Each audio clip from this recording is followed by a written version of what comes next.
Early morning 4:30కి అయితే మా నాన్న అయితే మమ్మల్ని రైల్వే స్టేషన్లో అయితే దింపేశారండి. ఇప్పుడు మనం వెళ్దాం వందే భారత్ ఎక్స్ప్రెస్లో అమ్మవారి దర్శనం, అది కూడా విజయవాడకి. సో చాలా బాగుంది ఫ్రెండ్స్. ట్రైన్ అయితే చాలా నీట్ అండ్ క్లీన్గా ఉంది. సో మనకు మంచి వాటర్ బాటిల్ ప్రొవైడ్ చేస్తారు అండ్ మ్యాగజైన్ ఉంది చదువుకోవడానికి.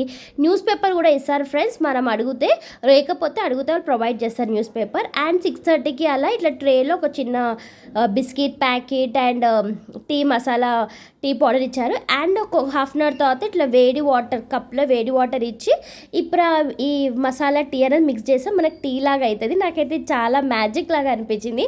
చాలా బాగుంది చూడడానికి అండ్ టేస్ట్ కూడా చాలా బాగుంది ఫ్రెండ్స్, మస్తు ఉండే. అండ్ ఈ బిస్కెట్లు దాంట్లో ముంచుకొని తినాలి మనం, చాలా టేస్టీగా ఉండే. So tea తాగేసాం. సో ఇప్పుడు ఫ్రీగా ఉంది కాబట్టి న్యూస్ పేపర్ కూడా చదివేద్దాం ఫ్రెండ్స్.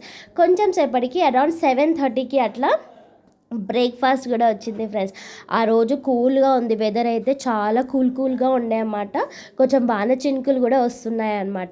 సో బయట అయితే వెదర్ బాగుంది. అండ్ ఇప్పుడు మనం బ్రేక్ఫాస్ట్ చేద్దాం. బ్రేక్ఫాస్ట్లో వచ్చేసి సాంబార్ అండ్ వడ అనమాట. ఒక్కటే వడ ఇచ్చారు ఫ్రెండ్స్, 2 కూడా ఇవ్వాలి, ఒక వడ అండ్ కొంచెమే ఒక స్పూన్ లాగా చిన్న ఉప్మా అండ్ చట్నీ అనమాట. టేస్ట్ మాత్రం బాగుంది. లైట్ బ్రేక్ఫాస్ట్ ఎవరైతే ప్రిఫర్ చేస్తారో వాళ్ళకి పర్ఫెక్ట్ అనమాట. ఇది కొంచెం గట్టిగా తినే వాళ్ళకి మాత్రం సరిపోదు, కానీ టేస్ట్ అయితే బాగానే ఉంది, పర్లేదు. అండ్ బ్రేక్ఫాస్ట్ తిన్న తర్వాత ఇంకా కొంచెం సేపటికి అయితే ఇలా పాప్కార్న్ కూడా ఇస్తారు ఫ్రెండ్స్. మనకు బ్రేక్ఫాస్ట్ ప్రొవైడ్ చేసినప్పుడు క్యారమెల్ అనమాట, క్యారమెల్ పాప్కార్న్ చాలా బాగుంది టేస్టీగా. సో అయితే బ్యాగ్లో పెట్టేసుకున్నాము. అండ్ ఇప్పుడు మనం విజయవాడకి వచ్చేసాము.